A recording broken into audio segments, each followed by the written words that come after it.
You know that sound, that sharp little pop? For some people, it's just so satisfying. And for others, well, it makes them cringe. For pretty much our whole lives, we've heard that same warning. Stop that, you're gonna get arthritis. But is there actually any truth to that? Well, today, let's crack the code and find out what's really happening inside your joints. This is the big one, right? The question we've all wondered about. Is this habit, this thing that feels so harmless, secretly setting you up for future of painful joints? We're absolutely going to answer that. But first, we need to figure out where that famous sound even comes from in the first place. So before we can judge if it's bad for you, we have to solve the mystery of the pop itself. I mean, what is physically going on inside your finger that makes that loud cracking noise? Turns out, this was a surprisingly tricky puzzle for scientists to figure out. Okay, so the main character in this whole story is something called synovial fluid. Just think of it like your body's built an oil change, a slippery, thick liquid that keeps your joints moving nice and smooth. But here's the kicker, the detail that changes everything. This fluid is full of dissolved gases, like CO2 and nitrogen. Keep that in mind, because it is the key to this entire mystery. You know, for the better part of a century, scientists were totally split on this.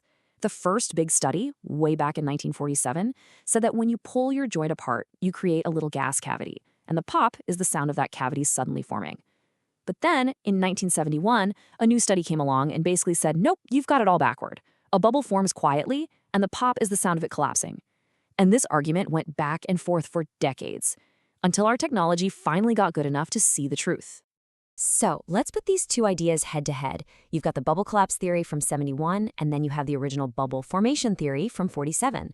And believe it or not, for more than 40 years, most people actually thought the collapse theory was the right one.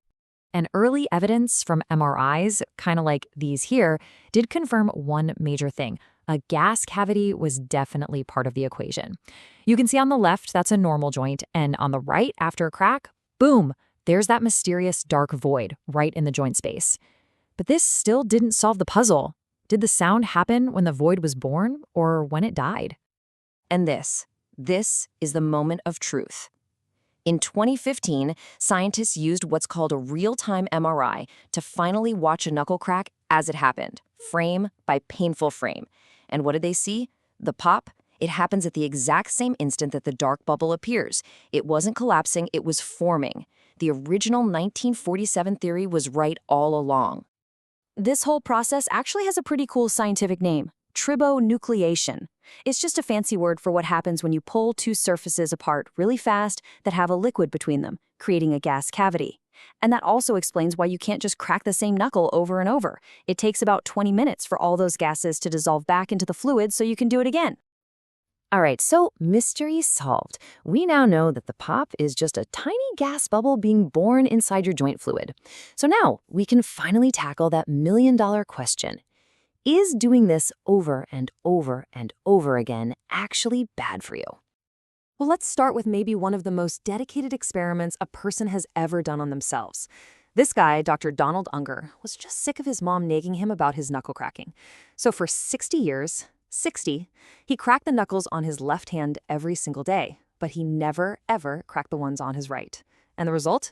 Absolutely no difference. Not a bit of arthritis in either hand. He even won an Ig Nobel Prize for it. Now, Dr. Unger's story is incredible, but in science, you need more than just one person's experience, right?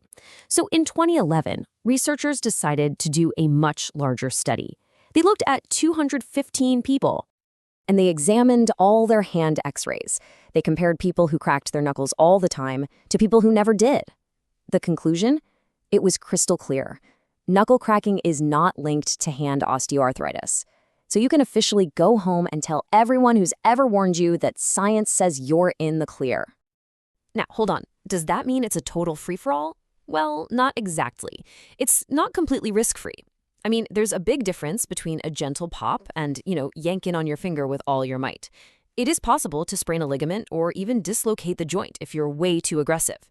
And of course, common sense applies here. If a joint is already hurt or swollen or arthritic, just leave it alone. And this brings up a really, really important point, because while that knuckle pop is totally harmless, not all the sounds your joints make are created equal. some noises can actually be a sign that something else is going on. Yeah, there's a medical term for these sounds. It's called crepitus. It's kind of an umbrella term for everything from that clean knuckle pop to a more concerning grinding or grating sound, especially in big joints like your knees. And if you look here, you can really see the difference. Your knuckle pop, it's a clean sound, it doesn't hurt, and we know it's just a gas bubble, no link to arthritis. But the concerning kind of crepitus, especially in the knee, is totally different. The sound is more like grinding or clicking, it often comes with pain, and it can be a sign that cartilage is breaking down. In fact, that kind of sound in your knee is considered a risk factor for developing painful osteoarthritis later. So we've pretty much established that for your knuckles, that pop is just fine. It's a habit, not a health hazard. The only real reason to stop is, a social one, if you're driving everyone around you crazy.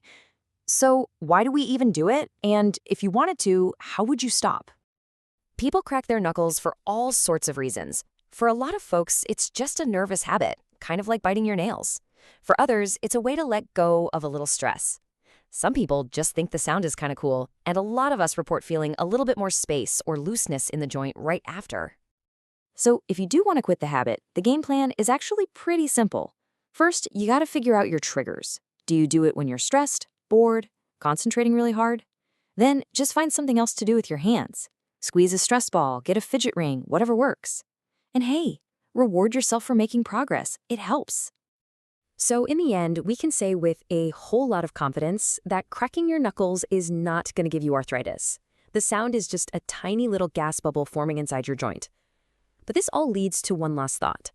The pop itself might be physically harmless, but if it's a habit you turn to whenever you're feeling stressed or anxious, what is the habit itself telling you? And that might just be the most interesting question of all.